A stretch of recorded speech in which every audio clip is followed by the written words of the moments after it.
transmitimos a ella también, se lo agradecemos, porque tenemos una personalidad como ella de la izquierda aquí, pues es muy importante, ¿no? Y bueno, o sea, ¿me perdí?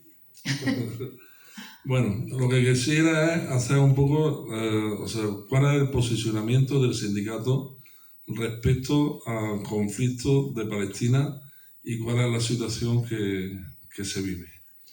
El conflicto de Palestina, aunque nacería mucho antes, lo crean los sionistas, los judíos, se concreta en el año 1948 cuando, por supuesto con la autorización y el permiso del gran imperio de Estados Unidos, se decide tomar territorios de países árabes, fundamentalmente de Palestina, del territorio que ocupan los palestinos, para hacer un asentamiento judío para quedarse. O sea, los judíos no tenían tierra en el mundo y entonces la decisión política geoestratégica de los Estados Unidos y de los que tienen muchísimo dinero y muchísimo capital en todos los territorios del mundo, que son los judíos, pues deciden hacer el asentamiento ahí. Claro, a Estados Unidos estratégicamente le viene el fenómeno porque desde ahí controla todos los países árabes que hay alrededor, que son de otra cultura, no son anglosajones, que tienen el petróleo y que por lo tanto para ellos significa una amenaza, o sea, ellos son imperialistas y necesitan de ese petróleo, y además de ese petróleo, pues que nadie en la región le tosa y nadie se le pueda revelar. Pues entonces empieza una política de hostigamiento hacia el pueblo palestino, de aislarlo, e incluso hay en el tiempo ciertos acuerdos que por supuesto Israel, los gobiernos de Israel no respetan, pero prácticamente los palestinos son ninguneados en todo el mundo, su problema no es considerado ni tenido en cuenta hasta que en 1972 realizan el secuestro de todos los componentes de todos los deportistas de las Olimpiadas de Múnich en 1972. Así hace un secuestro masivo de todos los deportistas. A partir de ahí, efectivamente, hay algunos atentados en aviones y eso lo protagoniza la Organización para la Liberación de Palestina con Yasser Arafat al frente, y a partir de ahí se reconoce a Yasser Arafat, aunque no se reconoce el Estado palestino, pero se reconoce en muchísimos sitios, empezando por Francia, como un jefe de Estado, ¿no? Y bueno, se ve que el pueblo palestino no está suficientemente conforme y a través del tiempo, con la gestión que hace Yasser Arafat al frente de una especie de gobierno autonómico, y a partir de ahí pues es cuando sale con fuerza Hamas, que no solo está en Palestina, sino que está en otros muchos sitios, ¿no? Sí, pues yo muy brevemente, porque de esto que entiende es Nina, no yo, llegamos al 7 de octubre, donde a fuerza del hostigamiento, de matar a palestinos, de ir reduciéndolos, de quitarle sus casas, su agricultura, sus propiedades, todo, pues de asesinar el ejército hebreo, o sea, el ejército de Israel, a cientos al año y miles de palestinos, pues se ve que jamás prepara una operación militar el 7 de octubre masiva, donde hay mata bastante gente y secuestra bastante gente.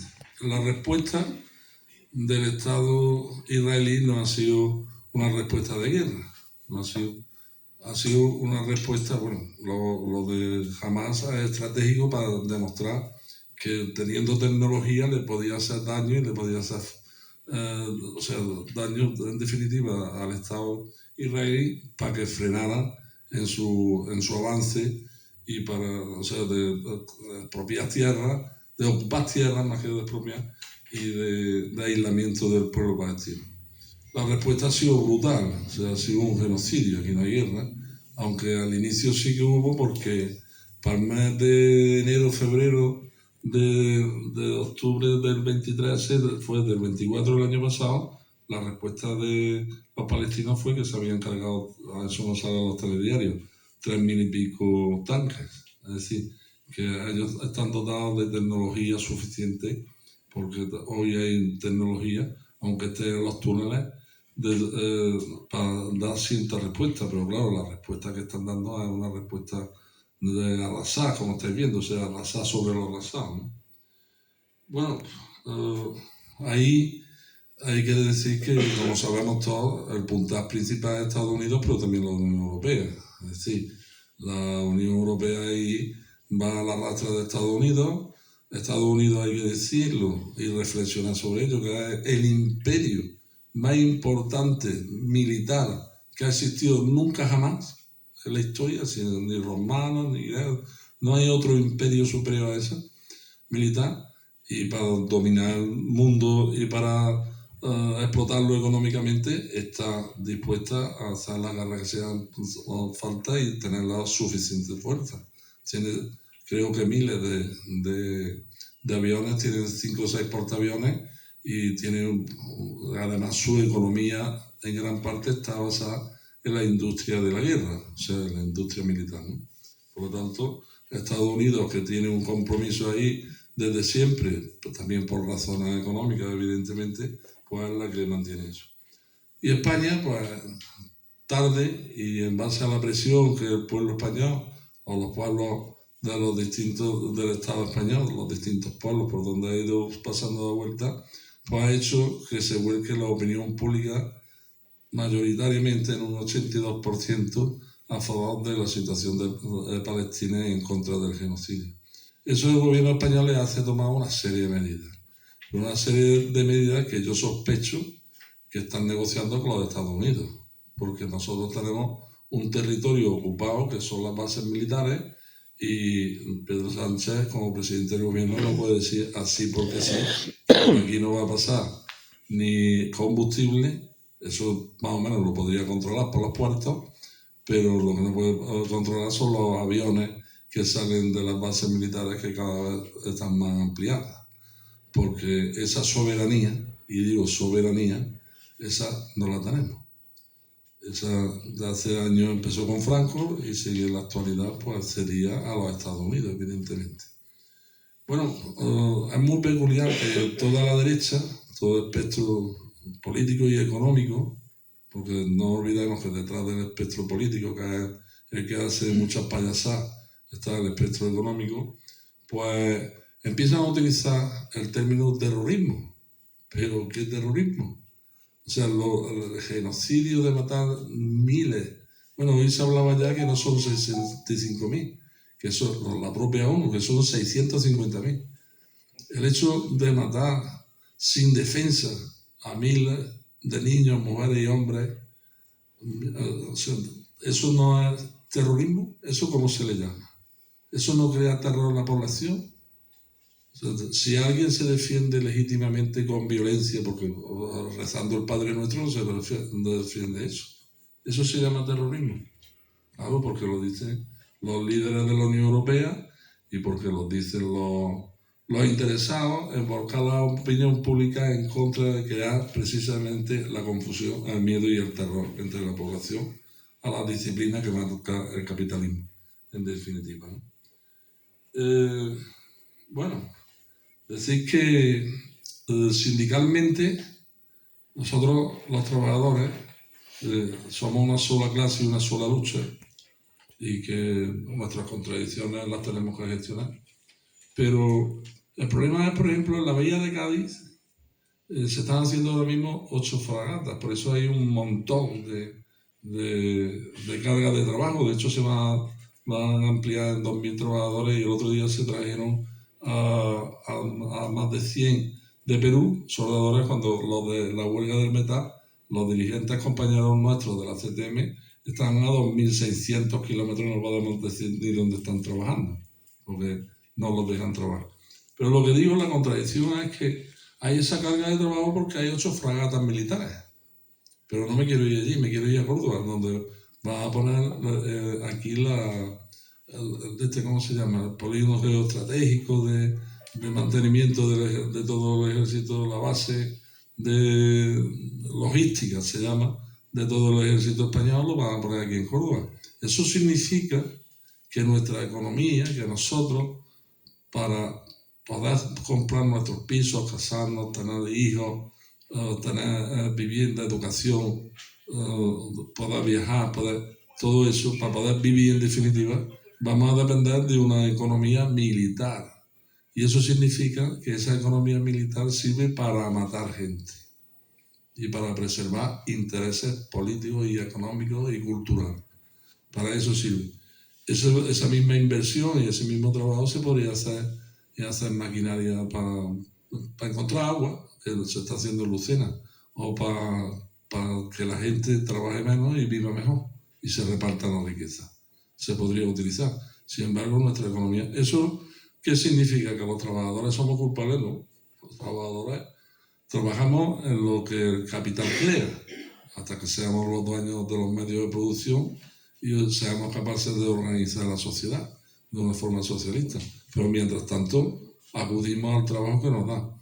Pero que seamos conscientes, como en otros periodos de la historia lo fuimos, con la Semana Trágica de Barcelona, etcétera, etcétera, y de eso ahora hablarán Nines más que yo, que nos meten en una economía de guerra, de producción de armamento, y que la reconversión que está habiendo ahora mismo de mucha industria del metal es para producir armamento, para producir tanques, para producir economía de guerra. O sea, está habiendo una reconversión y adecuación de que quien produce, el otro día no me acuerdo qué, pero quien produce en el metal maquinaria destinada a crear riqueza, pues se está reconvirtiendo rápidamente porque saben que va a venir un montón de fondos. Que en el Estado español, si se diera lo que pide Trump, pues significaría prácticamente en 3 años 400.000 millones de euros, lo cual nos llevaría a un desastre, o sea, y tendría, por ejemplo, se igualaría el gasto a todo el gasto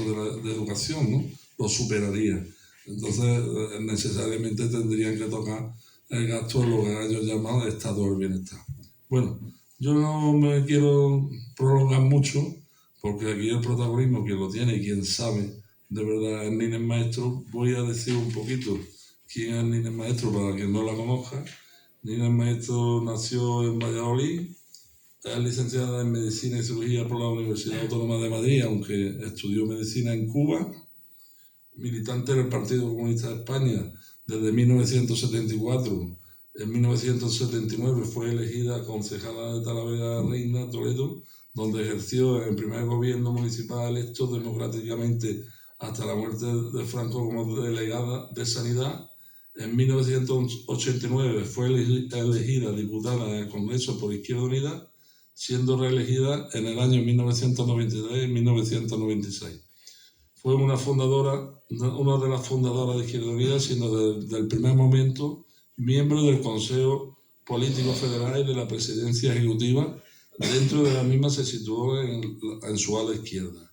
Como dirigente de tendencias como Plataforma de Izquierda o Corriente Roja, en el PCD formó parte de su Secretaría de Relaciones Internacionales del Comité Federal y del Comité Ejecutivo. En noviembre de 1986 fue miembro del Tribunal Internacional por Crímenes contra la Humanidad cometidos por el Consejo de Seguridad, en nombre del Consejo de Seguridad de Naciones Unidas en Irak. Iniciativa cívica de intelectuales, políticos y profesionales del derecho contrario a las trágicas consecuencias del embargo sobre la población civil del país mesopotámico. Dejó de formar parte de Izquierda Unida cuando Corriente Roja abandonó la coalición en junio del 2004, reincorporarse a su puesto de trabajo como médico en el Servicio Madrileño de Salud.